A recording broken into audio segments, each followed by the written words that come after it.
Hey everyone, welcome back to Accountancy Easy Learn. Hello students, ಹಿಂದಿನ ಸೆಷನ್ಗಳಲ್ಲಿ ನಾವು admission of A partner ಚಾಪ್ಟರಿಂದ 12 ಮಾರ್ಕ್ಸಿಗೆ ಯಾವ್ಯಾವ ಕ್ವಶನ್ಗಳನ್ನು ಕೇಳ್ತಾರೆ ಅನ್ನೋದನ್ನು ನೋಡಿದ್ವಿ. ಹಾಗೆ ಅದರಲ್ಲಿ ಕ್ಯಾಪಿಟಲ್ ಅಡ್ಜಸ್ಟ್ಮೆಂಟ್ ಇಲ್ಲದೆ ಇರುವಾಗ ಯಾವ ರೀತಿ ಪ್ರಾಬ್ಲಮನ್ನು ಸಾಲ್ವ್ ಮಾಡೋದು AS 26 ಪ್ರಕಾರ ಇದನ್ನು ಕೂಡ ನೋಡಿದ್ವಿ. ಹಾಗೆಯೇ ಕ್ಯಾಪಿಟಲ್ ಅಡ್ಜಸ್ಟ್ಮೆಂಟ್ ಇದ್ದಾಗ ಹೇಗೆ ಮಾಡೋದು ಅನ್ನೋದನ್ನು ನೋಡಿದ್ವಿ. ಇವತ್ತಿನ ಸೆಷನ್ನಲ್ಲಿ ಇನ್ನೊಂದು ಎಕ್ಸಾಂಪಲನ್ನು ತಗೋತಾ ಇದ್ದೀನಿ, ಕ್ಯಾಪಿಟಲ್ ಅಡ್ಜಸ್ಟ್ಮೆಂಟ್ ಕೊಟ್ಟಾಗ ಯಾವ ರೀತಿ ಮಾಡಬೇಕು ಅನ್ನೋದಕ್ಕೆ. ಹಾಗೆಯೇ ಈ ಸೆಷನಲ್ಲಿ ನಾನು ಗುಡ್ವಿಲ್ ವ್ಯಾಲ್ಯೂಡ್ ಇದ್ದಾಗ as per AS 26 capital adjustment ಕೊಟ್ಟರೆ ಹೇಗೆ ಮಾಡೋದು ಅನ್ನೋದನ್ನು ನಾನು ತೋರಿಸ್ಕೊಡ್ತಾ ಇದ್ದೀನಿ. ಅದೇ ರೀತಿಯಾಗಿ PDD ಮೇಂಟೈನ್ಡ್ ಆ್ಯಟ್ ಕೊಟ್ಟಾಗ ಯಾವ ರೀತಿಯಾಗಿ ಸಾಲ್ವ್ ಮಾಡೋದು, ಯಾವ ರೀತಿಯಾಗಿ ಕ್ಯಾಲ್ಕುಲೇಷನ್ ಮಾಡಿಕೊಂಡು ಸಾಲ್ವ್ ಮಾಡೋದು ಅನ್ನೋದನ್ನು ಕೂಡ ಇವತ್ತಿನ ಸೆಷನಲ್ಲಿ ನಾವು ನೋಡೋಣ. Let's start today's session. ನಾನಿಲ್ಲಿ ಮಾಡೆಲ್ ಕ್ವಶನ್ ಪೇಪರಲ್ಲಿ ಕೊಟ್ಟಿರೋವಂಥ ಒಂದು ಪ್ರಾಬ್ಲಮನ್ನು ತೊಗೊಂಡಿದ್ದೀನಿ. Mahendra and Surendra are equal partners in a firm. Their balance sheet as on 31/3/2020 stood as follows. Balance ಶೀಟನ್ನು ಕೊಟ್ಟಿದ್ದಾರೆ ನೋಡಿ, ಇಲ್ಲಿ ಡೆಟರ್ಸ್ ಮೈನಸ್ PDD ಇದೆ. And on 1/4/2020 Chandra is admitted into partnership for 1/6 share in profits on the following terms. Capital ತಂದಿದ್ದಾನೆ. ಹಾಗೆ goodwill of the firm valued at ₹14,000 ಅಂತ ಕೊಟ್ಟಿದ್ದಾರೆ as per AS 26. ನಿಮಗೆ ಕ್ವಶನ್ ಬ್ಯಾಂಕಲ್ಲಿ ಕೂಡ ಈ ಪ್ರಾಬ್ಲಮ್ ಇದೆ, ಬಟ್ ಅಲ್ಲಿ ಈ ರೀತಿ ಇರಲಿಲ್ಲ. Goodwill of the firm valued at ಅಂತ ಕೊಟ್ಟು ಆ್ಯಸ್ ಪರ್ AS 26 ಅಂತ ಕೊಡ್ತಾರೆ ನಿಮಗೆ ಎಕ್ಸಾಮಲ್ಲಿ ಕೂಡ. ಸೊ ಈ ರೀತಿ ಆ್ಯಸ್ ಪರ್ AS 26 ಇದ್ದಾಗ ಹೇಗೆ ಮಾಡೋದು ಅನ್ನೋದನ್ನು ನಾವು ಆಲ್ರೆಡಿ 1-2-3 ಪ್ರಾಬ್ಲಮಲ್ಲಿ ನೋಡಿದ್ದೀವಿ, ಮತ್ತು ಅದನ್ನು ಇವತ್ತಿನ ಸೆಷನಲ್ಲಿ ಕೂಡ ಕಲ್ತ್ಕೊಳ್ಳೋಣ. Next, motor car and machinery are to be depreciated ಇದೆ. ಹಾಗೆ provision for doubtful debt is to be maintained at 10%. ಅಂದರೆ 10%ಗೆ ಮೇಂಟೈನ್ ಮಾಡಬೇಕು ಅಂತ ಕೊಟ್ಟಿದ್ದಾರೆ. ಇದೊಂದು ಸ್ವಲ್ಪ ಡಿಫ್ರೆಂಟ್ ಆಗಿದ್ದಲ್ವಾ, ಇದು ಯಾವ ರೀತಿ ಮಾಡೋದು ನೋಡೋಣ. ಅದೇ ರೀತಿ capital accounts of all the partners are to be adjusted in their new profit sharing ratio 3:2:1 based on Chandra's capital. So Chandra's capital base ಮೇಲೆ ನಾವು ಅವರ ಕ್ಯಾಪಿಟಲ್ಸನ್ನು ರೀಅಡ್ಜಸ್ಟ್ ಮಾಡ್ತೀವಿ. ಇದನ್ನು ಹೇಗೆ ಮಾಡೋದು ಅಂಥೇಳಿ ಲಾಸ್ಟ್ ಸೆಷನಲ್ಲಿ ಕೂಡ ನೀವು ನೋಡಿದ್ರಿ. ಸೇಮ್ ಅದೇ ರೀತಿಯ ಪ್ರಾಬ್ಲಮ್ ಇನ್ನೊಂದಿದೆ, ಇದು ಅದರಲ್ಲಿ ಹೇಗೆ ಮಾಡೋದು ನೋಡ್ತಾ ಹೋಗೋಣ. ಮೊದಲನೇ ಸ್ಟೆಪ್ ಅಂದರೆ ನಾವು ಫಾರ್ಮ್ಯಾಟನ್ನು ಹಾಕ್ಕೊಳ್ಳೋದಲ್ವ. ನೀಟಾಗಿ ಫಾರ್ಮ್ಯಾಟನ್ನು ಹಾಕ್ಕೊಳ್ತೀವಿ ನೋಡಿ. ಎಲ್ಲ ಕಡೆ ಅಮೌಂಟ್ ಇದ್ದಲ್ಲಿ ರುಪೀಸ್ ಬರೆದು, ಅದೇ ರೀತಿ ಡೆಬಿಟ್ ಕ್ರೆಡಿಟನ್ನು ಮೆನ್ಷನ್ ಮಾಡಿ, ಎಲ್ಲ ಅಕೌಂಟಿನ ಹೆಸರನ್ನು ನೀಟಾಗಿ ಬರೆದು, ಇದು ಮೊದಲನೇ ಸ್ಟೆಪ್. ಆ್ಯಂಡ್ ನಿಮ್ಮ ಕಾಮನ್ ಸೆನ್ಸನ್ನು ಯೂಸ್ ಮಾಡಿ ಯಾವ್ಯಾವ ಅಕೌಂಟ್ಸಿಗೆ ಎಷ್ಟೆಷ್ಟು ಸ್ಪೇಸ್ ಬಿಟ್ಕೊಳ್ಬೇಕಾಗಬಹುದು ಅಂಥೇಳಿ ಒಂದು ಅಂದಾಜು ಮಾಡಿ ಬಿಟ್ಕೊಂಡಿರಬೇಕಾಗತ್ತೆ. ನೆಕ್ಸ್ಟ್ ಸ್ಟೆಪ್, ಅಡ್ಜಸ್ಟ್ಮೆಂಟಲ್ಲಿರುವಂಥ ಐಟಮ್ಸ್ ಯಾವ್ಯಾವ್ದ್ರ ಮೇಲೆ ಅಡ್ಜಸ್ಟ್ ಆಗುತ್ತೆ ಅದಕ್ಕೆ ಮಾರ್ಕ್ ಮಾಡ್ಕೊತಾ ಹೋಗ್ತೀವಿ. ಕ್ಯಾಪಿಟಲ್ ತಂದಿದ್ದು ಮತ್ತು ಗುಡ್ವಿಲ್ ತಂದಿದ್ದು ಅಥವಾ ಗುಡ್ವಿಲ್ ವ್ಯಾಲ್ಯೂ ಆಗಿದ್ದು ಇದೆರಡೂ ಕೂಡ ಅಡ್ಜಸ್ಟ್ ಆಗಿ ಹೋಗುವಂಥದ್ದಲ್ಲ, so leave it. Next, motor car and machinery are to be depreciated ಇದೆ. ಸೊ ಮೋಟರ್ ಕಾರ್ ಮತ್ತು ಮಷಿನರಿ ಮೇಲೆ 1 ಮಾರ್ಕ್ ಹಾಕ್ಕೋತೀವಿ. ಅದೇ ರೀತಿ provision for doubtful debt is to be maintained at ಅಂತ ಇದೆ. ಸೊ ಇದು PDD ಮೇಲೆ, ಅಂದರೆ ಡೆಟರ್ಸ್ ಮೇಲೆ ಅಡ್ಜಸ್ಟ್ ಆಗುತ್ತೆ. PDDನೂ ಇರೋದ್ರಿಂದ PDD ಮೇಲೆ ಮಾರ್ಕ್ ಹಾಕ್ಕೋತಾ ಇದ್ದೀವಿ. Next, capital accounts of all the partners are to be readjusted in that new profit sharing ratio ಇದೆ. ಇದು ಎಲ್ಲೂ ಅಡ್ಜಸ್ಟ್ ಆಗಿ ಹೋಗುವಂಥದ್ದಲ್ಲ, so leave it. Next, balance ಶೀಟಲ್ಲಿರುವಂಥ ಪ್ರತಿಯೊಂದು ಐಟಮನ್ನು 1 by 1 ಟ್ರಾನ್ಸ್ಫರ್ ಮಾಡ್ತಾ ಹೋಗ್ತೀವಿ. ಫಸ್ಟ್ ಲಯಬಿಲಿಟಿ ಸೈಡಲ್ಲಿರೋದನ್ನು ನೋಡೋಣ. ಕ್ರೆಡಿಟರ್ಸ್ ಮತ್ತು ಬ್ಯಾಂಕ್ ಲೋನ್ ಇದೆರಡೂ ಕೂಡ ಔಟ್ಸೈಡರ್ಸ್ ಲಯಬಿಲಿಟಿ ಅಲ್ವಾ, ಪಾರ್ಟ್ನರ್ಸಿಗೆ ಸೇರಿರುವಂಥದ್ದಲ್ಲ. ಸೊ ಅದನ್ನು ಔಟ್ಸೈಡರ್ಸಿಗೆ ಪೇ ಮಾಡಬೇಕಾಗಿರೋದ್ರಿಂದ it should be shown as liability in the new balance sheet. So new balance ಶೀಟಲ್ಲಿ ತೊಗೋತೀವಿ ಇದೆರಡನ್ನು. Creditors 40,000, bank loan 8,000. ಆ್ಯಂಡ್ ಇದಕ್ಕೆ ಯಾವುದೇ ಅಡ್ಜಸ್ಟ್ಮೆಂಟ್ ಇಲ್ಲದೆ ಇರೋದ್ರಿಂದ ಔಟರ್ ಕಾಲಮಲ್ಲಿ ತೊಗೊಂಡಿರ್ತೀವಿ. ನೆಕ್ಸ್ಟ್ ನೋಡಿ, ಕ್ಯಾಪಿಟಲ್ಸ್ ಇದೆ. Capital balance of Mahendra and Surendra, it goes to partners capital account, you know that. Liability ಸೈಡಲ್ಲಿರೋದ್ರಿಂದ ಕ್ರೆಡಿಟ್ ಸೈಡಿಗೆ ಎಂಟ್ರಿ ಆಗ್ತಾ ಇದೆ.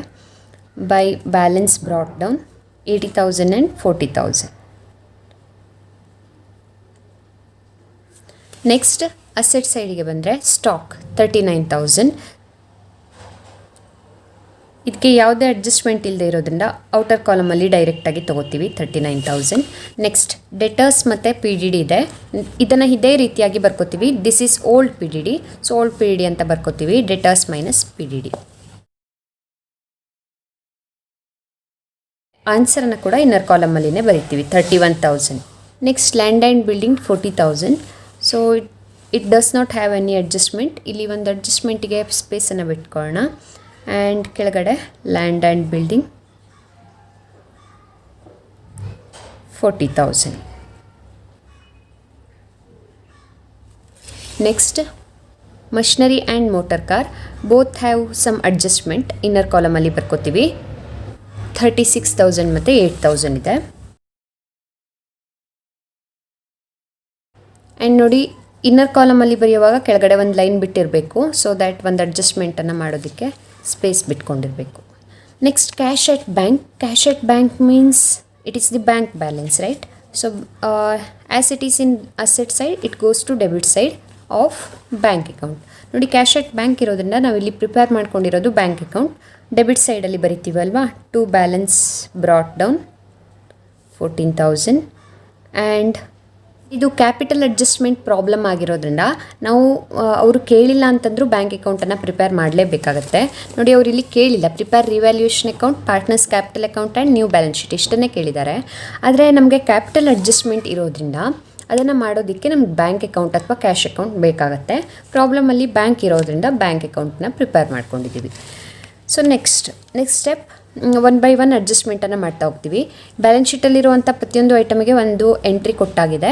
ಈಗ ಅಡ್ಜಸ್ಟ್ಮೆಂಟಲ್ಲಿರುವಂಥ ಪ್ರತಿಯೊಂದು ಐಟಮಿಗೆ ಎರಡೆರಡು ಕಡೆ ಅಡ್ಜಸ್ಟ್ಮೆಂಟ್ ಮಾಡ್ತಾ ಬರ್ತೀವಿ, ಇಫೆಕ್ಟನ್ನು ಕೊಡ್ತಾ ಹೋಗ್ತೀವಿ. ಸೊ ಮೊದಲನೇದು, Chandra brings ₹26,000 as capital. And ನೋಡಿ, ಈ ಡೇಟ್ ಏನಿದೆ ಅಡ್ಮಿಷನ್ ಆಗಿರೋ ಡೇಟು, ಆ ಡೇಟಿಗೆ ನ್ಯೂ ಬ್ಯಾಲೆನ್ಸ್ ಶೀಟನ್ನು ಪ್ರಿಪೇರ್ ಮಾಡಿರಬೇಕು. ಆ್ಯಂಡ್ ಬ್ರ್ಯಾಕೆಟಲ್ಲಿ ಆಫ್ಟರ್ ಅಡ್ಮಿಷನ್ ಅಂತ ಬರೆದಿರ್ತೀವಿ.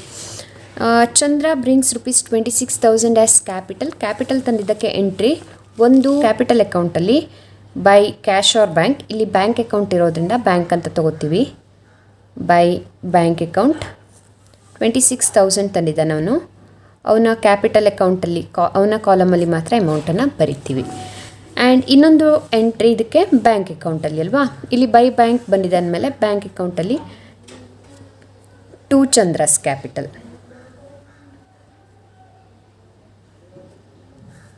26,000. Next adjustment, goodwill of the firm valued at ₹14,000 as per AS 26. ಇಲ್ಲಿ ಆ್ಯಸ್ ಪರ್ AS 26 ಬಂತು ಅಂದ ತಕ್ಷಣ ನಮಗೆ ಸ್ಯಾಕ್ರಿಫೈಸ್ ರೇಷಿಯೋ ಬೇಕೇ ಬೇಕು. ಆ್ಯಂಡ್ ಇನ್ನೊಂದು ಅಂತಂದರೆ, ಈ ರೀತಿ ಗುಡ್ವಿಲ್ ವ್ಯಾಲ್ಯೂಡ್ ಅಂತ ಬಂದಾಗ ಅಥವಾ ಯಾವುದೇ ಟ್ರೀಟ್ಮೆಂಟ್ ಇರಲಿ, ನಮಗೆ ಚಂದ್ರಸ್ ಅಥವಾ ನ್ಯೂ ಪಾರ್ಟ್ನರ್ನ ಶೇರ್ ಎಷ್ಟು ಅನ್ನೋದು ಬೇಕಾಗುತ್ತೆ. ಅದೆರಡನ್ನು ನಾವು ಕ್ಯಾಲ್ಕುಲೇಷನ್ ಮಾಡ್ಕೊಳ್ಳೋಣ ವರ್ಕಿಂಗ್ ನೋಟಲ್ಲಿ. ನಾನು ಇಲ್ಲಿ ಮಾಡ್ತಾಯಿದ್ದೀನಿ, ಸ್ಪೇಸ್ ಇದೆ. So working note number 1, calculation of sacrifice ratio. So sacrifice ratio calculation ಮಾಡೋದಕ್ಕೆ ನಮಗೆ ಏನೇನು ಇನ್ಫಾರ್ಮೇಷನ್ ಇದೆ ಮೊದಲು ನೋಡ್ಕೊಳ್ತೀವಿ. ನೋಡಿ, ಇಲ್ಲಿ ಓಲ್ಡ್ ರೇಷಿಯೋ ಕೊಟ್ಟಿದ್ದಾರಲ್ವಾ, Mahendra and Surendra are equal partners ಅಂತ ಇದೆ. ಅಂದರೆ ಓಲ್ಡ್ ರೇಷಿಯೋ 1:1 ಆಯಿತು. ಹಾಗೆ ನ್ಯೂ ರೇಷಿಯೋ ಕೊಟ್ಟಿದ್ದಾರೆ ನೋಡಿ, ಇಲ್ಲಿ ನ್ಯೂ ರೇಷಿಯೋ ಕೊಟ್ಟಿರ್ತಾರೆ ಕ್ಯಾಪಿಟಲ್ ಅಡ್ಜಸ್ಟ್ಮೆಂಟ್ ಇದ್ದಾಗ 3:2:1 ಇದೆ. ಅದೇ ರೀತಿ ಚಂದ್ರ ಶೇರ್ ಕೂಡ ಕೊಟ್ಟಿದ್ದಾರೆ 1/6 ಅಂಥೇಳಿ. ಸೊ ನಾವೀಗ ಇದೆರಡು ಇನ್ಫಾರ್ಮೇಷನಿಂದ, ನ್ಯೂ ರೇಷಿಯೋ ಮತ್ತು ಓಲ್ಡ್ ರೇಷಿಯೋದಿಂದ ನಾವು ಸ್ಯಾಕ್ರಿಫೈಸ್ ರೇಷಿಯೋನ ಕಂಡುಹಿಡಿತೀವಿ. ಸೇಮ್ ಇದೇ ರೀತಿಯಾಗಿತ್ತು ಅಲ್ವಾ, ಓಲ್ಡ್ ರೇಷಿಯೋ ಈಕ್ವಲ್, ಹಾಗೆ ನ್ಯೂ ರೇಷಿಯೋ 3:2:1 ಇತ್ತು ಲಾಸ್ಟ್ ಪ್ರಾಬ್ಲಮಲ್ಲಿ ಕೂಡ. ಅದರಲ್ಲಿ ಎಷ್ಟು ಸ್ಯಾಕ್ರಿಫೈಸ್ ರೇಷಿಯೋ ಬಂದಿದೆಯೋ ಇದರಲ್ಲೂ ಅಷ್ಟೇ ಬರುತ್ತೆ. So let's solve it. ಈ ರೀತಿ ಓಲ್ಡ್ ರೇಷಿಯೋ ಮತ್ತು ನ್ಯೂ ರೇಷಿಯೋ ಕೊಟ್ಟಾಗ ನಮಗೆ ಸ್ಯಾಕ್ರಿಫೈಸ್ ಶೇರ್ ಕಂಡುಹಿಡಿಯೋದಕ್ಕೆ ಫಾರ್ಮುಲಾ ಏನು, sacrifice share is equal to old share minus new share ಅಲ್ವಾ.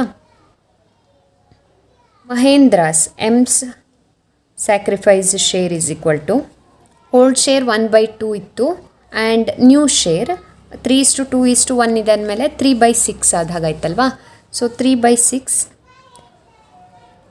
And Surendra's sacrificed share is equal to old share 1/2 minus new share 2/6 ಅಲ್ವಾ. It is equal to, ಇಲ್ಲೇ ಮುಂದ್ಗಡೆ calculation ಮಾಡಿಬಿಡೋಣ. 2 ಮತ್ತು 6 LCM 6 ಆಗುತ್ತಲ್ವಾ. ಸೊ 2 3s 6, 2 3 6, ಸೊ 1 3 3 minus 6 1s 6, 3 1s 3, and it is equal to 0/6. And ಇಲ್ಲಿ 6 ಮತ್ತು 2 LCM 6 ಆಗಿದೆ, and 2 3s 6, 1 3s 3, minus 6 1s 6, 2 1s 2. So it is equal to 1/6. ಅಂದರೆ ಸ್ಯಾಕ್ರಿಫೈಸ್ ರೇಷಿಯೋ ಎಷ್ಟಾದಾಗಾಯಿತು, 0:1 ಬಂತಲ್ವಾ. ಲಾಸ್ಟ್ ಪ್ರಾಬ್ಲಮಲ್ಲಿ ಕೂಡ ಇದೇ ರೀತಿ ಕ್ಯಾಲ್ಕುಲೇಷನ್ ಮಾಡ್ಕೊಂಡಿದ್ವಿ. ಆವಾಗ ನಿಮ್ಗೆ ಹೇಳಿದ್ದೆ, ಎಕ್ಸ್ಪ್ಲೇನ್ ಮಾಡಿದ್ದೆ ಏನಂತ ಹೇಳಿ. ಸೊ 0 ಬಂದಿದೆ ಅಂತಂದರೆ ಅವ್ನು ಯಾವುದೇ ರೀತಿ ಶೇರ್ ಕೊಟ್ಟಿಲ್ಲ. ನ್ಯೂ ಪಾರ್ಟ್ನರಿಗೆ 1/6 ಶೇರ್ ಏನು ಹೋಗ್ತಾ ಇದೆಯಲ್ಲ, ಆ ಪೂರ್ತಿ ಶೇರನ್ನು ಯಾರು ಕೊಟ್ಟಿದ್ದಾರೆ? ಸುರೇಂದ್ರ ಕೊಟ್ಟಿದ್ದಾನೆ. ಮಹೇಂದ್ರ ಏನೂ ಕೊಡ್ತಾ ಇಲ್ಲ. Therefore sacrifice ratio is equal to 0/6 is to 1/6 is equal to 0:1. Okay, sacrifice ratio ನಮ್ಗೆ ಸಿಕ್ಕಿದೆ. ಈಗ second working note. So calculation of Chandra's share in goodwill. ಗುಡ್ವಿಲ್ಲಲ್ಲಿ ಚಂದ್ರನ್ ಶೇರ್ ಎಷ್ಟು ಅಂತ ನೋಡ್ತೀವಿ. ಟೋಟಲ್ ಗುಡ್ವಿಲ್ ಕೊಟ್ಟಿದ್ದಾರೆ. So total goodwill of the firm it is equal to ₹14,000. And ಅದರಲ್ಲಿ ನಾವು ಚಂದ್ರಸ್ ಶೇರ್ ನೋಡಬೇಕಲ್ವಾ. So Chandra's share in goodwill is equal to 14,000 into 1/6. 1/6 ಅಲ್ವಾ ಒಂದು ಶೇರು. 3:2:1 ಇದೆ ಅಂದರೆ 1/6. ಇಟ್ ಈಸ್ ಈಕ್ವಲ್ ಟು ₹2,333 ಅಲ್ವಾ. 2,333.33 ಬರುತ್ತೆ. ಸೊ ಅದನ್ನು 2,333 ಅಂತ ಹೇಳಿ ಇಡ್ತೀವಿ. ಸೊ ನಾವೀಗ 2,333ನ ಈ ಸ್ಯಾಕ್ರಿಫೈಸ್ ರೇಷೋದಲ್ಲಿ ಇಬ್ಬರಿಗೆ ಶೇರ್ ಮಾಡಬೇಕು. 0:1 ಇದೆ ಅಲ್ವಾ. ಅಂದರೆ ಮಹೇಂದ್ರಗೆ ಇಲ್ಲಿ ಯಾವುದೇ ಶೇರ್ ಇಲ್ಲ. ಸುರೇಂದ್ರಗೆ ಪೂರ್ತಿಯಾಗಿ 2,333 ಅವನು ಕಂಪನ್ಸೇಟ್ ಮಾಡ್ತಾನೆ. That is the meaning. And ಇದಕ್ಕೆ ಅಡ್ಜಸ್ಟ್ಮೆಂಟ್ ಮಾಡೋಣ. ಮೊದಲಿಗೆ ಯಾರ ಅಕೌಂಟ್ ಇನ್ಕ್ರೀಸ್ ಆಗಬೇಕಾಗಿದೆ ಅವರ ಅಕೌಂಟನ್ನು ಕ್ರೆಡಿಟ್ ಮಾಡ್ತೀವಿ. ಇಲ್ಲಿ ಮಹೇಂದ್ರ ಸುರೇಂದ್ರ ಅಕೌಂಟನ್ನು ಇನ್ಕ್ರೀಸ್ ಮಾಡಬೇಕು 0:1 ರೇಷೋದಲ್ಲಿ. ಅಂದರೆ ಮಹೇಂದ್ರಗೆ ಯಾವುದೇ ಶೇರ್ ಇಲ್ಲ. ಪೂರ್ತಿಯಾಗಿ ಸುರೇಂದ್ರ ಶೇರನ್ನು 2,333 ಇನ್ಕ್ರೀಸ್ ಮಾಡ್ತೀವಿ. ಅಂದರೆ ಚಂದ್ರ ಪೂರ್ತಿಯಾಗಿ ಸುರೇಂದ್ರನ ಒಬ್ಬನಿಗೆ ಮಾತ್ರ ಕೊಟ್ಟಿದ್ದಾನೆ. ಈ 2,333 ಅವನ ಅಕೌಂಟಲ್ಲಿ ಡಿಡಕ್ಟ್ ಮಾಡ್ತೀವಿ ಚಂದ್ರಾಸ್ ಅಕೌಂಟಲ್ಲಿ. ಸೊ ಡಿಡಕ್ಟ್ ಮೀನ್ಸ್ ಡೆಬಿಟ್ ಮಾಡ್ತೀವಿ. ಕ್ರೆಡಿಟ್ ಅಂದರೆ ಇನ್ಕ್ರೀಸ್ ಆದಾಗಾಯಿತು. ಸೊ ಹಿಂದ್ಗಡೆ ಈಗ ಬರಿತೀವಿ ಬೈ, ಇದನ್ನು ಕೊಟ್ಟಿರೋರು ಯಾರು? ಚಂದ್ರ ಅಲ್ವಾ. ಸೊ ಚಂದ್ರಸ್ ಕ್ಯಾಪಿಟಲ್ ಬ್ರ್ಯಾಕೆಟಲ್ಲಿ Chandra's share of goodwill adjusted in 0:1. ಅದನ್ನು ಕೊಡ್ತಾ ಇರೋದು ಯಾರಿಗೆ? ಸುರೇಂದ್ರಗಲ್ವಾ. So to Surendra's capital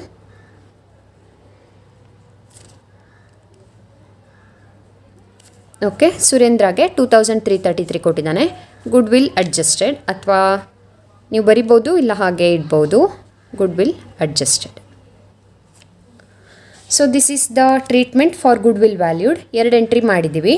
next ನೋಡಿ, motor car and machinery are to be depreciated by 20% and 3,800 respectively.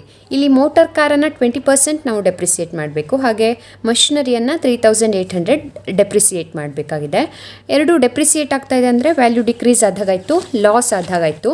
So debit side of revaluation ಅಕೌಂಟಲ್ಲಿ ಎಂಟ್ರಿ ಹೋಗುತ್ತೆ. First one to motor car. Actually ಇಲ್ಲಿ ನಾವು ಈ ಡಿಪ್ರಿಸಿಯೇಷನ್ ಆನ್ ಮೋಟರ್ ಕಾರ್ ಅಂತ ಬರೆಯೋದಿಲ್ಲ, asset ಹೆಸರನ್ನು ಮಾತ್ರ ಬರಿತೀವಿ. ಸೊ ಬ್ರ್ಯಾಕೆಟಲ್ಲಿ ಡೆಪ್ರಿಸಿಯೇಷನ್ ಅಂತ ಬರೆಯೋಣ. ಆ್ಯಂಡ್ 20% ಇದೆ ಅಲ್ವಾ. ಅಂದರೆ ಮೋಟರ್ ಕಾರ್ 8,000 ವ್ಯಾಲ್ಯೂ ಇತ್ತು. So 8,000 into 20% it is 1,600. And next ಇದಕ್ಕೆ ಇನ್ನೊಂದು ಇಫೆಕ್ಟನ್ನು ಕೊಟ್ಬಿಡೋಣ. ಮೋಟರ್ ಕಾರಲ್ಲಿ ಡೆಪ್ರಿಸಿಯೇಷನ್ ಆದರೆ ಮೈನಸ್ ಮಾಡ್ತೀವಿ ಅಲ್ವಾ. So minus depreciation it is 1,600. And 1,600 less ಮಾಡಿದರೆ ಔಟರ್ ಕಾಲಮ್ ಅಮೌಂಟ್ 6,400. ನೆಕ್ಸ್ಟ್ ಮಷಿನರಿನ 3,800 ಡೆಪ್ರಿಸಿಯೇಟ್ ಮಾಡೋದಕ್ಕೆ ಹೇಳಿದ್ದಾರೆ. ವ್ಯಾಲ್ಯೂನೇ ಕೊಟ್ಟಿದ್ದಾರಲ್ವಾ. So to machinery depreciation it is 3,800. And ಇನ್ನೊಂದು ಇಫೆಕ್ಟನ್ನು ನಾವು ಮಷಿನರಿಲಿ ಕೊಡ್ತೀವಿ. Machinery less depreciation it is 3,800 and outer column amount is 32,200. And next, provision for doubtful debt is to be maintained at 10% ಅಂತ ಇದೆ ನೋಡಿ. ಈ ರೀತಿ ಕೊಟ್ಟಾಗ ನಮಗೆ ಇನ್ಕ್ರೀಸ್ ಆಗಿದೆಯೋ ಡಿಕ್ರೀಸ್ ಆಗಿದೆಯೋ ಗೊತ್ತಾಗೋದಿಲ್ಲ ಅಲ್ವಾ. ಸೊ ನಾವೇನು ಮಾಡ್ತೀವಿ, ಮೊದಲನೇದಾಗಿ ಎಷ್ಟು 10% ಅಂದರೆ ಅಂಥೇಳಿ ಕ್ಯಾಲ್ಕುಲೇಷನ್ ಮಾಡ್ಕೊಳ್ತೀವಿ. ಇಲ್ಲಿ ನೋಡಿ, ಡೆಟರ್ಸ್ 32,000 ಇದೆ, ಮೈನಸ್ ಓಲ್ಡ್ ಪಿ ಡಿ 1,000 ಇದೆ.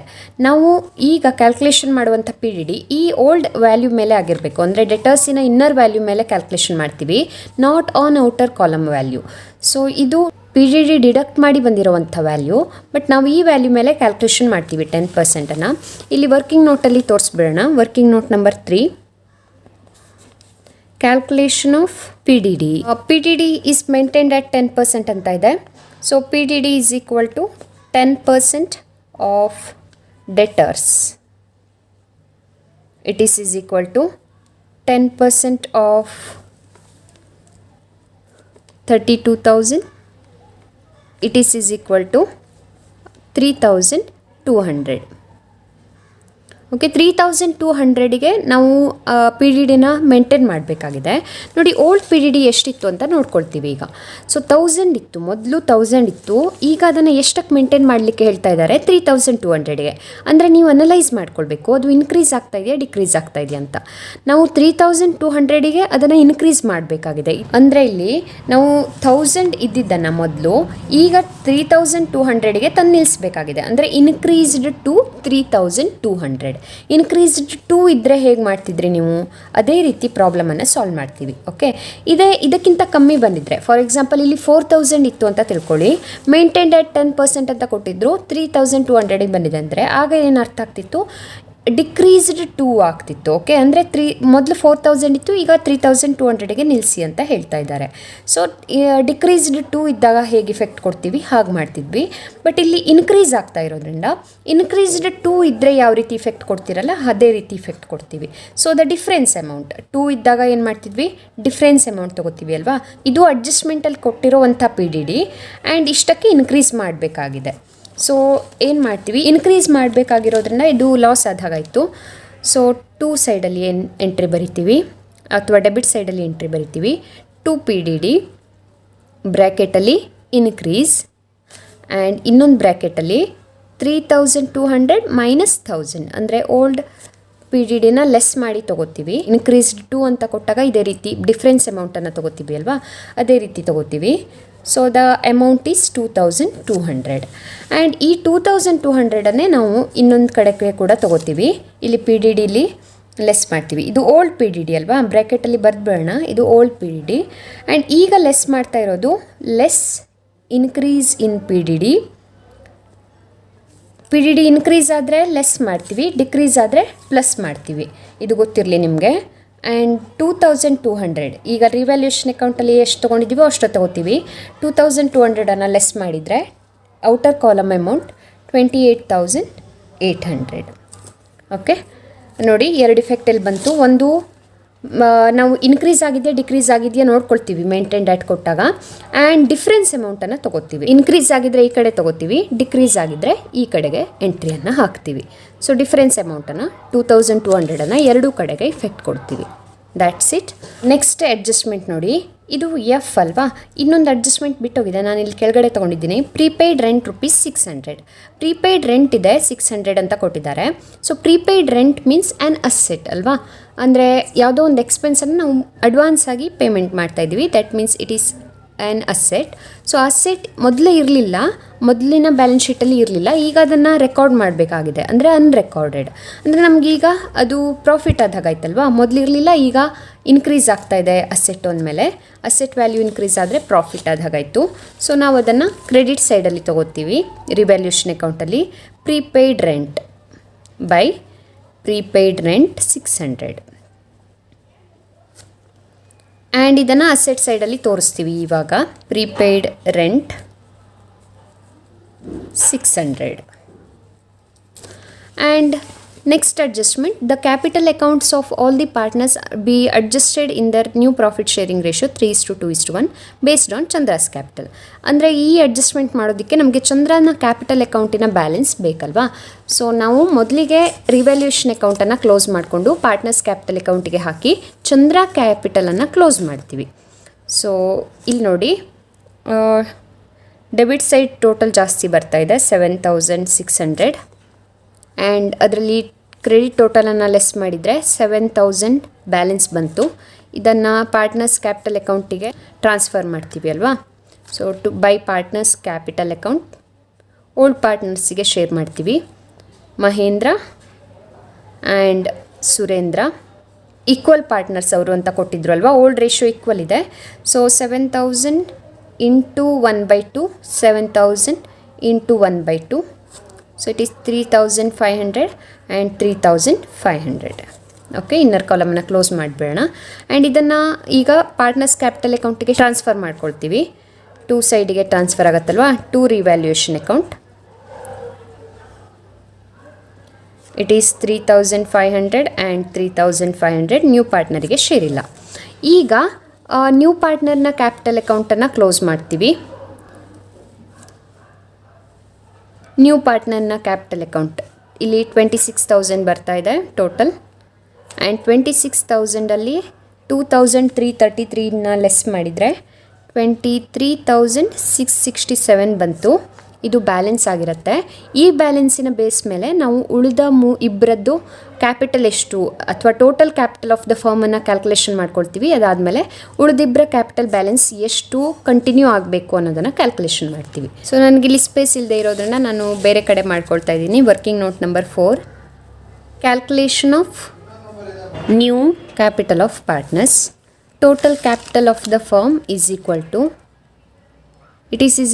New partner share into reciprocal of his share ಅಲ್ವಾ. ಅವನ ಕ್ಯಾಪಿಟಲ್ ಬ್ಯಾಲೆನ್ಸನ್ನು ನಾವು ಕ್ಯಾಲ್ಕುಲೇಷನ್ ಮಾಡಿದ್ದೀವಿ. 23,667 ಅಂದರೆ ಚಂದ್ರಾಸ್ ಶೇರ್ ಇದು. ಇದಕ್ಕೆ ನಾವು ಅವನ ಶೇರಿನ ರೆಸಿಪ್ರೋಕಲನ್ನು ಇಂಟು ಮಾಡ್ತೀವಿ. ಅಂದರೆ 1/6 ಅವನ ಶೇರ್ ಆಗಿತ್ತಲ್ವಾ. ಸೊ 6/1 ಇಂಟು ಮಾಡ್ತೀವಿ. It is equal to rupees 1,42,002 ಬರ್ತಾ ಇದೆ. ಆ್ಯಂಡ್ ಈ ಅಮೌಂಟು ಟೋಟಲ್ ಕ್ಯಾಪಿಟಲ್ ಆಗಿರುತ್ತೆ. ಇದನ್ನು ನಾವು 3 ಜನರಿಗೆ ಶೇರ್ ಮಾಡ್ತೀವಿ. ನಮಗೆ ಇವನ್ ಶೇರ್ ಗೊತ್ತಿದೆ ಅಲ್ವಾ, 23,667 ಅಂತ ಹೇಳಿ. ಇವರಿಬ್ಬರದ್ದು ಗೊತ್ತಿಲ್ಲ. ಅವರಿಬ್ಬರ ಕ್ಯಾಪಿಟಲ್ ಎಷ್ಟಿರಬೇಕು ಅಂತ ಹೇಳಿ ಕ್ಯಾಲ್ಕುಲೇಷನ್ ಮಾಡ್ಕೋತೀವಿ. Therefore Mahendra's new capital is equal to total capital is 1,42,002 into ಅವನ ಶೇರ್ ಎಷ್ಟಿದೆ 3/6 ಅಲ್ವಾ.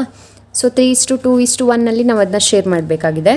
It is equal to rupees 71,001 and Surendra's new capital is equal to rupees 1,42,002 into 2/6. ಅವನ ಶೇರ್ 2/6 ಇದೆ, ಅದನ್ನು ಇಂಟು ಮಾಡ್ತೀವಿ. So it is equal to rupees 47,334. So ಈ ಅಮೌಂಟನ್ನು ನಾವೀಗ ಇಲ್ಲಿ ಬ್ಯಾಲೆನ್ಸ್ ಅಂಥೇಳಿ ತೋರಿಸ್ತೀವಿ. ಪಾರ್ಟ್ನರ್ಸ್ ಕ್ಯಾಪಿಟಲ್ ಅಕೌಂಟಲ್ಲಿ ಬ್ಯಾಲೆನ್ಸ್ ಆಗಿ ತೋರಿಸ್ತೀವಿ. 71,001 and 47,334. Okay, and 23,667 it is the new balance of Chandra. And ಇದಕ್ಕೆ ಟು ಬ್ಯಾಲೆನ್ಸ್ ಕ್ಯಾರಿ ಡೌನ್ ಅಂತ ಬರಿತೀವಿ. ಆ್ಯಂಡ್ ಇನ್ನೊಂದು ಇಫೆಕ್ಟನ್ನು ಇದನ್ನು ಬ್ಯಾಲೆನ್ಸ್ ಶೀಟಲ್ಲಿ ತೋರಿಸ್ಬೇಕಲ್ವ ಕ್ಯಾಪಿಟಲ್ ಅಂಥೇಳಿ. ಸೊ ಕ್ಯಾಪಿಟಲ್ಸ್ ಅಂಥೇಳಿ Mahendra, Surendra and Chandra 71,001, 47,334 and 23,667. And total ನಮ್ಗೆ ಗೊತ್ತಿದೆ 1,42,002 ಬರಬೇಕು. ಇದಕ್ಕೆ 2 ಇಫೆಕ್ಟ್ ಆಗಿದೆ. ಈಗ ನಾವೇನು ಮಾಡ್ತೀವಿ, ಪಾರ್ಟ್ನರ್ಸ್ ಕ್ಯಾಪಿಟಲ್ ಅಕೌಂಟಲ್ಲಿ ಉಳಿದಿಬ್ಬರ ಕಾಲಮ್ ಕ್ಲೋಸ್ ಆಗಿಲ್ಲ ಅಲ್ವಾ, ಅದನ್ನು ಕ್ಲೋಸ್ ಮಾಡ್ತೀವಿ. ಮೊದಲಿಗೆ ಮಹೇಂದ್ರ ಕಾಲಮನ್ನು ನೋಡೋಣ. 2 ಕಡೆ ನಾವು ಕೌಂಟ್ ಮಾಡ್ತೀವಿ. 2 ಕಡೆಯಲ್ಲಿ ಯಾವ್ದು ಕಡೆ ಬೇಕಿದ್ರೂ ಜಾಸ್ತಿ ಬರ್ಬೋದು. ಇದನ್ನು ಕೂಡ ಕೌಂಟ್ ಮಾಡಿರ್ತೀವಿ. ಸೊ ಇಲ್ಲಿ ನೋಡಿ 71,001 ಪ್ಲಸ್ 3,500 ಅಂದರೆ 74,501 ಬರ್ತಾ ಇದೆ. ಆ್ಯಂಡ್ ಈ ಕಡೆ 80,000 ಬರ್ತಾ ಇದೆ. ಅಂದರೆ ಕ್ರೆಡಿಟ್ ಸೈಡ್ ಟೋಟಲ್ ಜಾಸ್ತಿ ಇದ್ದಾಗ ಆಯ್ತಲ್ವಾ. ಸೊ 80,000 ಇದೆ ಕ್ರೆಡಿಟ್ ಸೈಡ್ ಟೋಟಲ್. ಅದರಲ್ಲಿ ಈ ಕಡೆ ಟೋಟಲನ್ನು ಲೆಸ್ ಮಾಡಿದರೆ 5,499 ಬರ್ತಾ ಇದೆ. ಇಲ್ಲಿ ಮೇಲ್ಗಡೆ ಬರ್ಕೊಳ್ಳೋಣ. ಆ್ಯಂಡ್ ಈ ಬ್ಯಾಲೆನ್ಸ್ ಕ್ಯಾರಿ ಡೌನ್ ವರ್ಕಿಂಗ್ ನೋಟಿಂದ ನಮಗೆ ಸಿಕ್ಕಿದೆ ಅಲ್ವಾ. ವರ್ಕಿಂಗ್ ನೋಟ್ ನಂಬರ್ 4 ಸಿಕ್ಕಿದೆ. ಸೊ ಇಲ್ಲಿ ವರ್ಕಿಂಗ್ ನೋಟ್ ನಂಬರ್ 4 ಅಂತ ಬರೆಯೋಣ. ಆ್ಯಂಡ್ ಇದು ಬ್ಯಾಲೆನ್ಸಿಂಗ್ ಫಿಗರ್ ಆಗಿರುತ್ತೆ. ಸೊ ಬ್ಯಾಲೆನ್ಸಿಂಗ್ ಫಿಗರ್ ಅಂತ ಬರಿತೀವಿ. ಟು ಕ್ಯಾಶಲ್ಲಿ ನಾವು ಅದನ್ನ ಅಡ್ಜಸ್ಟ್ಮೆಂಟ್ ಮಾಡಬೇಕಾಗಿದೆ ಅಲ್ವಾ. ಟು ಕ್ಯಾಶ್ ಅಕೌಂಟ್, ಸಾರಿ ಇಲ್ಲಿ ಬ್ಯಾಂಕ್ ಅಂತ ತೊಗೋತೀವಿ, ಯಾಕಂದರೆ ಪ್ರಾಬ್ಲಮಲ್ಲಿ ಕೊಟ್ಟಿರೋದು ಬ್ಯಾಂಕ್ ಅಕೌಂಟ್ ಅಲ್ವಾ. ಕ್ಯಾಶ್ ಇದ್ದರೆ ಕ್ಯಾಶ್ ಅಕೌಂಟ್ ತೊಗೋತೀವಿ, ಬ್ಯಾಂಕ್ ಇದ್ದರೆ ಬ್ಯಾಂಕ್ ಅಕೌಂಟ್ ತೊಗೋತೀವಿ. So it is bank account. And ಬ್ರ್ಯಾಕೆಟಲ್ಲಿ ಬ್ಯಾಲೆನ್ಸಿಂಗ್ ಫಿಗರ್. ಓಕೆ, ಆ್ಯಂಡ್ ಈ ಅಮೌಂಟನ್ನು ನಾವು ಟ್ರಾನ್ಸ್ಫರ್ ಮಾಡ್ಕೊಂಡು ಬಿಡೋಣ. ಬ್ಯಾಂಕ್ ಅಕೌಂಟಲ್ಲಿ ಬೈ ಸೈಡಿಗೆ ಎಂಟ್ರಿ ಹೋಗುತ್ತೆ. ಬೈ ಯಾರದು? ಮಹೇಂದ್ರಸ್ ಕಾಲಮ್ ಅಲ್ವಾ. ಸೊ ಮಹೇಂದ್ರಸ್ ಕ್ಯಾಪಿಟಲ್ ಅಂದರೆ ಅವನು ಎಕ್ಸೆಸ್ ಕ್ಯಾಪಿಟಲನ್ನು ವಿತ್ಡ್ರಾ ಮಾಡ್ಕೋತಾ ಇದ್ದಾನೆ 5499. ನೀವು ಬೇಕಿದ್ರೆ ಅದನ್ನ ಬರಿಬೋದು, ಎಕ್ಸೆಸ್ ಕ್ಯಾಪಿಟಲ್ ವಿತ್ಡ್ರಾನ್ ಅಂತ ಹೇಳಿ ಬ್ರ್ಯಾಕೆಟಲ್ಲಿ. ನೆಕ್ಸ್ಟ್ ನೋಡಿ ಸುರೇಂದ್ರ ಕಾಲಮ್ ನೋಡೋಣ. ಸುರೇಂದ್ರ ಕಾಲಮಲ್ಲಿ ಈ ಕಡೆ ಟೋಟಲ್ 50,884 ಬರ್ತಾ ಇದೆ. ಹಾಗೆ ಈ ಕಡೆ ಟೋಟಲ್ 42,333 ಬರ್ತಾ ಇದೆ. ಈ ಕಡೆನೇ ಜಾಸ್ತಿ ಇದ್ದಾಗ ಆಯ್ತಲ್ವಾ. ಸೊ 50,834 ಅದರಲ್ಲಿ ಸುರೇಂದ್ರ ಕಾಲಮಿನ ಕ್ರೆಡಿಟ್ ಸೈಡಲ್ಲಿರೋ ಅಮೌಂಟನ್ನು ಲೆಸ್ ಮಾಡಿದರೆ ಬ್ಯಾಲೆನ್ಸ್ ಎಷ್ಟು ಬರ್ತಾ ಇದೆ? 8,501. ಸೊ ಇದಕ್ಕೆ ನಾವೇನಂತ ಬರಿತೀವಿ? By bank, cash or bank. ಇಲ್ಲಿ ಬ್ಯಾಂಕ್ ಇರೋದನ್ನು ಬ್ಯಾಂಕ್ ಅಕೌಂಟ್ ಅಂತ ಬರಿತೀವಿ. Balancing figure. Okay, it is shortage of capital brought in. Okay, ಅವನ ಕ್ಯಾಪಿಟಲ್ ಅಕೌಂಟಲ್ಲಿ ಶಾರ್ಟೇಜ್ ಇದೆ 8,501. ಸೊ ಅದನ್ನು ಅವನು ಕ್ಯಾಶಲ್ಲಿ ತೊಗೊಂಡು ಬರ್ತಾ ಇದ್ದಾನೆ. ಇದಕ್ಕೆ ಇನ್ನೊಂದು ಎಂಟ್ರಿ ಬ್ಯಾಂಕ್ ಅಕೌಂಟಲ್ಲಿ ಹೋಗುತ್ತೆ. ಸೊ ಇಲ್ಲಿ ಬೈ ಬ್ಯಾಂಕ್ ಬಂದಿರೋದ್ರಿಂದ ಇಲ್ಲಿ ಇಲ್ಲಿ ಸುರೇಂದ್ರ ಕಾಲಮಲ್ಲಿ ಬರೆದಿದ್ದೀವಲ್ವಾ. ಸೊ ಸುರೇಂದ್ರಸ್ ಕ್ಯಾಪಿಟಲ್ ಅಂತ ತಗೋತೀವಿ. It is 8,501. ಆ್ಯಂಡ್ ಈಗ ಬ್ಯಾಂಕ್ ಅಕೌಂಟನ್ನು ಕ್ಲೋಸ್ ಮಾಡ್ತೀವಿ. ಬ್ಯಾಂಕ್ ಅಕೌಂಟಲ್ಲಿ ಡೆಬಿಟ್ ಸೈಡ್ ಟೋಟಲ್ ಜಾಸ್ತಿ ಬರ್ತಾ ಇದೆ ಅಲ್ವಾ. ಆಬ್ವಿಯಸ್ಲಿ ಡೆಬಿಟ್ ಸೈಡ್ ಟೋಟಲೇ ಜಾಸ್ತಿ ಬರೋದು. 48,501 ಬರ್ತಾ ಇದೆ. ಆ್ಯಂಡ್ ಇದರಲ್ಲಿ ಕ್ರೆಡಿಟ್ ಸೈಡ್ ಟೋಟಲನ್ನು ಲೆಸ್ ಮಾಡಿದರೆ 43,002 is the balance by balance carried down. ಈ ಬ್ಯಾಲೆನ್ಸನ್ನು ನಾವು ಬ್ಯಾಲೆನ್ಸ್ ಶೀಟಿಗೆ ಹಾಕ್ತೀವಿ. ನಿಮ್ಗೆ ಗೊತ್ತಿದೆ, bank account R cash at bank ಅಂತ ಬರಿಬೋದು ನೀವು. So 43,002 and now liability side total 1,90,002 ಬರ್ತಾ ಇದೆ. ಹಾಗೆ ಅಸೆಟ್ ಸೈಡಿನ ಟೋಟಲ್ ಕೂಡ 1,90,002 ಬರ್ತಾ ಇದೆ. ಟ್ಯಾಲಿಡ್ ಅಂದರೆ ನಾವು ಇದೊಂದು ಪ್ರಾಬ್ಲಮನ್ನು ಸಾಲ್ವ್ ಮಾಡೋದಕ್ಕೆ ಇಷ್ಟು ವರ್ಕಿಂಗ್ ನೋಟ್ ಮಾಡಬೇಕಾಗತ್ತೆ. ಒಂದು ಕ್ಯಾಲ್ಕುಲೇಷನ್ ಆಫ್ ಸ್ಯಾಕ್ರಿಫೈಸ್ ರೇಷಿಯೋ, ಹಾಗೆ calculation of Chandra's share in goodwill. ಇದೆರಡು ಗುಡ್ವಿಲ್ ಟ್ರೀಟ್ಮೆಂಟ್ ಮೇಲೆ ಮಾಡುವಂಥದ್ದು. ಇನ್ನೊಂದು PDD ಮೇಲೆ, ಕ್ಯಾಲ್ಕುಲೇಷನ್ ಆಫ್ PDD ಅಂದರೆ ಇದರಲ್ಲಿ ಮೇಂಟೈನ್ಡ್ ಆಟ್ ಅಂತ ಕೊಟ್ಟಿದ್ರಲ್ವ, ಹಾಗಾಗಿ ಮಾಡ್ಕೊಂಡ್ವಿ. ಹಾಗೆ ಇನ್ನೊಂದು ಕ್ಯಾಪಿಟಲ್ ಅಡ್ಜಸ್ಟ್ಮೆಂಟಿಗೆ calculation of new capital of ಪಾರ್ಟ್ನರಿಗೆ ಮಾಡುವಂಥ ವರ್ಕಿಂಗ್ ನೋಟ್. ಸೊ ಹೀಗೆ ನಾವು ಸ್ಟೆಪ್ ಬೈ ಸ್ಟೆಪ್ ಮಾಡ್ತಾ ಹೋಗೋದ್ರಿಂದ ಈಸಿಯಾಗಿ ಯಾವುದೇ ಕನ್ಫ್ಯೂಷನ್ ಇಲ್ಲದೇ ಪ್ರಾಬ್ಲಮನ್ನು ಸಾಲ್ವ್ ಮಾಡ್ಬೋದು. ಈ ಪ್ರಾಬ್ಲಮಲ್ಲಿ ಇನ್ನೇನಾದರೂ ಡೌಟ್ಸ್ ನಿಮಗೆ ಬಂದಿದ್ದರೆ ನಿಮ್ಮ ಕಮೆಂಟ್ಸ್ ಮೂಲಕ ಅದನ್ನು ನಮಗೆ ತಿಳಿಸ್ಬೋದು. ಆ್ಯಂಡ್ ಈ ವಿಡಿಯೋ ನಿಮಗೆ ಇಷ್ಟ ಆಗಿದ್ದರೆ ಲೈಕ್ ಮತ್ತು ಶೇರ್ ಮಾಡೋದನ್ನು ಮರಿಬೇಡಿ. Subscribe to accountancy easy learn for more videos. I will be back soon with another 12 marks problem of this chapter. Until then, enjoy the learning.